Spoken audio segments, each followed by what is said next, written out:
नमस्कार, आप live cities देख रहे हैं। बिहार में हर रोज मिल रहे कोरोना के मरीजों ने अब सरकार और स्वास्थ्य विभाग की चिंता एक बार फिर से बढ़ा दी है। लोगों के मन में अभी से ये दहशत है, ये डर है कि क्या बिहार में कोरोना के तीसरे लहर की एंट्री हो चुकी है। अब ऐसे में पटना में शनिवार को एक डॉक्टर, स्वास्थ्य विभाग के तहत संचालित राज्य स्वास्थ्य समिति के 2 पदाधिकारियों समेत 6 कोरोना संक्रमित मिले। डॉक्टर एम्स पटना में जूनियर रेजिडेंट के रूप में कार्यरत हैं। हाल ही में वो बेंगलुरु से लौटे थे। सर्दी और हल्के लक्षण पर सावधानीवश उन्होंने अपने जांच कराई थी। फिलहाल वो अपने निवास में ही आइसोलेशन में हैं। वहीं स्वास्थ्य समिति के जो 2 अधिकारी संक्रमित हुए हैं, उनमें एक राज्य कार्यक्रम पदाधिकारी मैटरनल हेल्थ के पद पर कार्यरत हैं। वो भूतनाथ रोड के निवासी हैं। इसके अलावा शास्त्री नगर के एजी कॉलोनी से 2 लोग और अनीसाबाद से 1 संक्रमित पाए गए हैं। पटना में पिछले 1 सप्ताह से लगातार नए कोरोना संक्रमित मिल रहे हैं। 6 दिनों से कोरोना संक्रमितों के मिलने की संख्या तेजी से बढ़ी है। इस दिसंबर माह के 11 दिनों में अब तक पटना में कुल 51 लोग संक्रमित पाए जा चुके हैं।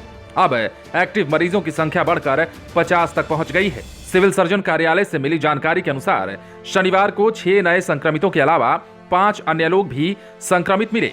दिसंबर माह में मिलने वाले संक्रमितों में नेहरू नगर, शास्त्री नगर, बोरिंग रोड, पटेल नगर आदि इलाके शामिल हैं।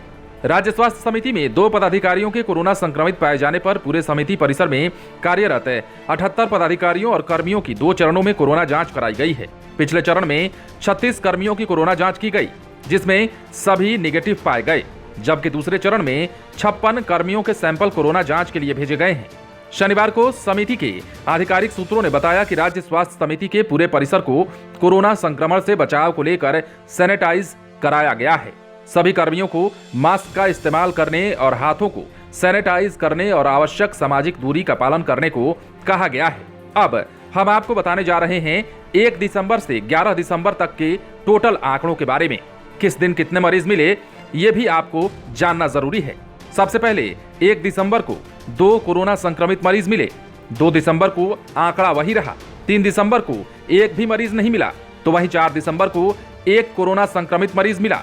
5 दिसंबर को 4 मरीज पाए गए। 6 दिसंबर को 6 और 7 दिसंबर को भी 6 मरीज कोरोना संक्रमित पाए गए। बात करें 8 दिसंबर की, तो इस दिन 4 कोरोना संक्रमित मरीजों की पुष्टि हुई।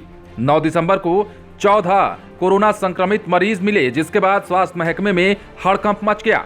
तो वहीं 10 दिसंबर की बात करें तो इस दिन 6 कोरोना संक्रमित मरीज मिले। 11 दिसंबर को भी ये आंकड़ा वही रहा और इस दिन भी 6 कोरोना संक्रमित मरीजों के पाए जाने के बाद एक बार फिर से स्वास्थ्य विभाग के हाथ पांव फूलने लगे। ऐसे में अब ये बात भी लगातार चल रही है कि बिहार में कोरोना को लेकर कोई सख्त कदम उठाया जाना चाहिए और इसी के तहत नियमों को और भी कड़ा करना चाहिए और पहले से ही सावधानी बरतनी चाहिए, ताकि आने वाले दिनों में पहले जैसी स्थिति का सामना नहीं करना पड़े। अभी ही अगर सरकार, जिला प्रशासन और आम जनमानस चेत लेते हैं तो आने वाले दिनों में तीसरी लहर आपका कुछ नहीं बिगाड़ पाएगी। इसलिए सावधानी हटी तो दुर्घटना घटी। आप बने रहें लाइव सिटीज के साथ। यदि आपने इस चैनल को सब्सक्राइब नहीं किया है तो सब्सक्राइब कर लीजिए, ताकि हम आपको खबरों से अपडेट रख सकें।